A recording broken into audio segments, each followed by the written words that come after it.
Hello, this is Leonora from Embody Truth, and I want to talk a little bit about heart-centered sovereignty. So for most people in the world today, we're busy and we're running around, doing our life in what's perceived as a normal way. And this normal way is generally quite disconnected from the direct experience of what's arising for you in this present moment. When we're not connected to ourselves, when we're disconnected or dissociated from our inner experience, we're actually acting from and even listening from a filter of what we know, what we believe, what we think, what we've learned. And where this filter of knowing can have some value, it can also limit our possibilities because we are unable to see outside of that filter. So sovereignty and heart-centered sovereignty is a little bit like seeing with the heart or seeing with the eyes of love. And it's moving our awareness or our attention out of where it normally might live in the head, which engages that filter very directly, to the whole field of you, so it's a wholeness. It's about becoming whole with yourself and then centering yourself within your heart. So when you're becoming whole within yourself, you become your own best resource. You become available to yourself and you can start to notice things that have been unconscious to you. And this unconscious material is shaping your life, your world, your relationships, and how you respond. So becoming connected to yourself as a conscious connection to the whole field of you is a way of finding this subconscious and unconscious material and claiming it back. Because within that material is our loss of power, is our loss of choice, is our loss of self, our loss of our own authenticity, and therefore the loss of agency and the ability to respond to life. So heart-centered sovereignty is actually a state of consciousness, but it's also a process. So it recognizes that whatever your state of sovereignty is, it's constantly evolving and it's constantly shaped by your intention, by your practice, and also by your epigenetic, like who's in your field and what's happening around you shapes how your field responds. There's a feed-forward loop between you and the world and between you and everything else. So heart-centered sovereignty is a practice of becoming heart-centered, becoming aware of what is paradoxical to the mind. And at the deepest level, it's the reclamation of who I am, who I truly am, and also the gift that I came to share.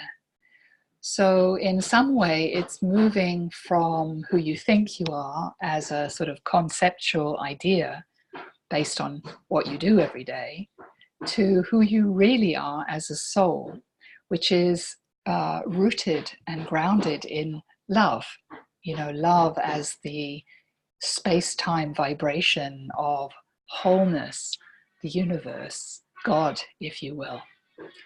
So the beginning program that I offer, called Heart-Centered Sovereignty, is an 8-week online program which is dynamically run by you at your own pace. So it's enabled through a Facebook group, which is a private group, where I will share methodologies or practices, guided meditations, inspirational talks, responses and engagement with your questions and your challenges.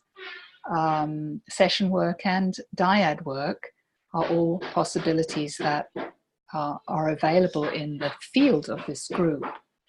So I've run groups like this before, and I find them absolutely a beautiful way of bringing this work into life, because workshops always feel separate from life, whereas for me, life itself is our workshop.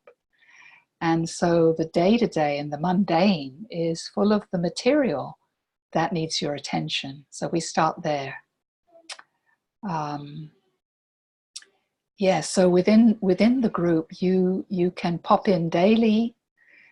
You can stay engaged with the group in the fashion of being available to the group field and the group engagement online interactively, or you can engage daily, or it might be that you want to pop in once or twice a week.